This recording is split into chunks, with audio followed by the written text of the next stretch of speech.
How's it going, everyone? It's AFC Finners here. We have a huge match on our hands today. For the first time on Ground to Ground, we're at a Premier League game. It's the Claret and Blue derby. Aston Villa hosting West Ham United. Both teams had a poor start to the season. Maybe today one of them will be able to turn their fortunes around. We got Luciano here and Tom Aldo. Thank you for driving. Very exciting day. This is one we've been wanting to do for a while. We tried to get tickets to a game last season, but they sold like hotcakes. But at long last, we're here. Wall of Fame of the starting lineup of the 82 European Cup final. That's William McGregor, man who helped found the Football League, who was a member of Aston Villa's board. Thought it would be very different about this man.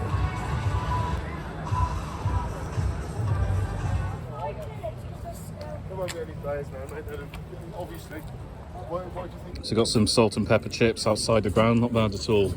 How you feeling, boys? Not too bad. Excited? But all good. It's always hot when you come here. First you get the Milton Keynes one. You like the chips? Decent. He's representing Kanye. Jesus. Optimistic, I think we should get something. I hope. Looking at West Ham's form, they haven't been great at all, but hopefully we can push on from the cup game in the week and take it from there. Yeah, I think we're going to do pretty good, to be honest. I mean, we're not done too good on the last few games. Like the first game we played against Bournemouth weren't too good. But, overall our play was pretty decent. But I reckon today it's going to be a 3-1 today, I reckon. I think if we are, if we play a good game and West Ham don't have the form and West Ham carry on with the form that they've got at the minute, then I think we will be able to get a win. And some people are asking questions about Steven Gerrard's role. What are your thoughts on him?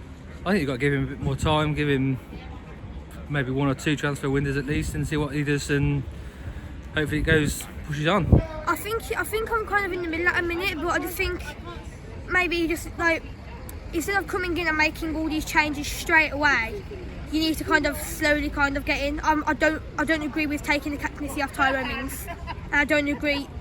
And I know that he's been in the transfer market and he's bought loads of new ones, and that's good. But at the same time, you still got to remember everyone else. I'm going to go 1 in Aston Villa. So we've had a lot of fun, spoke to a lot of fans, but now the time has come. We're about to go inside Villa Park, but before we do, let's find out a little bit about today's hosts, Aston Villa. Aston Villa were founded in 1874 by a group of 4 men who were members of the Villa Cross Wesleyan Chapel in Handsworth.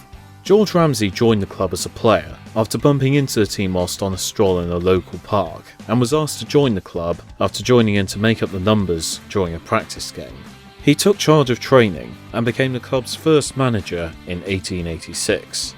He would be in charge for the next 30 years, turning Villa into the greatest team in England, winning a grand total of 6 First Division titles and 6 FA Cups during his time in charge. After Ramsey's departure in 1926, Villa came close to glory, but failed to win any more honours, and in 1936 they were relegated for the first time in their history. Former club chairman Frederick Rinder was brought back to the club following the relegation, and focused on developing young, homegrown talent. Jimmy Hogan got the club promoted shortly before the Second World War. Following the war, fans are frustrated with many seasons of mid-table mediocrity. But in 1957, former player Eric Houghton led them to a record 7th FA Cup win after they defeated Manchester United in the final, the club's first major honour for 37 years. However, this only papered over the cracks as the club were relegated in 1959, although Joe Mercer sealed an immediate return to the top flight. In 1961, they became the first ever champions of the League Cup after they defeated Rotherham in the final. The club struggled greatly throughout the 60s, however, with financial issues forcing them to sell their training ground, and the board were forced out, replaced by Doug Ellis, who had to raise over £200,000 to clear the club's debts. After being relegated to the 2nd tier, they were relegated to the 3rd tier in 1970 for the first time. There were, however, promising signs. They reached the 1971 League Cup final against the odds, and they won the 3rd Division title in 1972. In 1974, Ron Saunders was appointed manager, and he would take the club back to the top. He won them the League Cup in 1975, as well as taking them back into the 1st Division. They won another League Cup in 1977, and a few years later, Saunders was the mastermind behind one of the club's greatest moments, Competing with the likes of Brian Clough's Nottingham Forest and Bob Paisley's Liverpool, Aston Villa won the 1981 First Division, their first top-flight title for 71 years. Saunders only used 14 players throughout the campaign. Villa entered the European Cup for the first time next season, but astonishingly, Saunders left halfway through due to a dispute with the board over his contract. Tony Barton, Saunders' assistant, would take charge. Barton led Villa to the European Cup final, where they faced Bayern Munich. The West Germans were the favourites, but Villa fought valiantly, and a goal from Peter With would crown Villa as champions of Europe. Villa failed to capitalise on this success though, with their team broken up, and they were relegated in 1987, although Graham Taylor sealed an immediate promotion as well as a second place finish in the top flight in 1990. The 90s were a good decade for Villa, with them finishing second in the inaugural Premier League season. Ron Atkinson took them to a League Cup title in 1994, and Brian Little achieved the same feat 2 years later. The club remained comfortably in the Premier League around the turn of the century, losing the last FA Cup final at the old Wembley in 2000. After Doug Ellis sold the club to Randy Lerner, Aston Villa experienced an exciting period under management Martin O'Neill, finishing in the European spots on multiple occasions, as well as reaching the League Cup final in 2010. However, O'Neill's time at the club came to an end when he resigned following a falling out with Randy Lerner over transfer funds. The club slumped over the next few years, under a number of different managers, and although they reached the 2015 FA Cup final, a woeful campaign the next year saw them finish bottom with 17 points, bringing an end to a 29-year period in the top flight. Under new ownership, Aston Villa looked to return, with Steve Bruce taking to a 2018 playoff final, but they lost to Fulham. They were back the next year, now under management of lifelong fan Dean Smith, and this time they defeated Derby to get themselves back in the Premier League. Smith took Villa to the League Cup final as they stayed up on the final day, finishing 11th the next season. Following a poor run, Smith was replaced by Steven Gerrard, who guided them to a 14th place finish the next season. Under Gerrard's management, they are looking to build and climb back into the European places. Overall, they have won 1 Third Division title, 2 Second Division titles, 5 League Cups, 7 top flight titles, 7 FA Cups, and 1 European Cup. And a bit of trivia, they are one of only 3 clubs to be founding members of both the inaugural Football League in 1888 and the Premier League in 1992, the other 2 being Everton and Blackburn Rovers. So those are our hosts, Aston Villa. Let's have a look inside their home, Villa Park. Which can result in a permanent criminal record. You can find all about this at AFC.co.uk. The message is love football. Right boys, we're in. It's quite a good view, TV view, but my head's blocking the camera. How are we feeling? Excited? Very excited. The lineup's been announced. It's pretty standard, but there's no Mings. Steven Gerrard's beef with him continues.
Well, midway through the first half, it's very tight, very even, but Villa have been the better team. They've had a goal disallowed.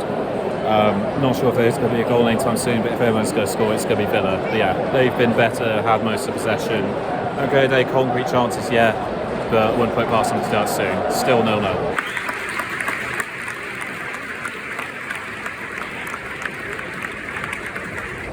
half time it is 0-0. West Ham slightly started to go into the game as the second half went on, but they've still been very poor. Villa have been a better team. They haven't taken advantage of their chances so far, and it could be a very different second half if West Ham can sort out their problems. Villa need to make sure they take advantage of their chances, otherwise things are going to backfire. At half time, 0-0.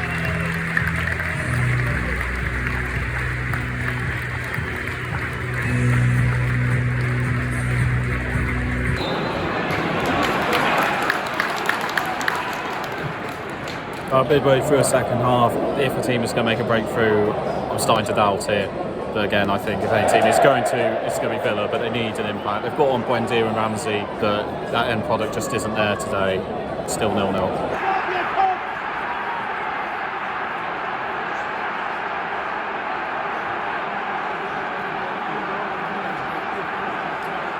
73 minutes on the clock, and West Ham have taken the lead. Fornals took a shot, it's deflected and looped over Martinez.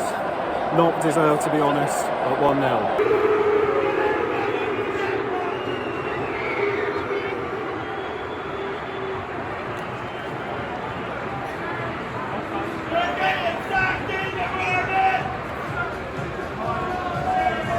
Full time, and West Ham has snatched it.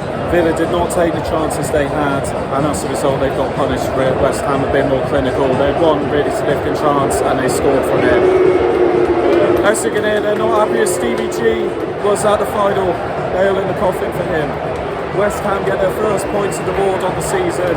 Villa, and particularly Gerrard, are in big trouble. Full time, 1-0. So that was Villa Park, home of Aston Villa.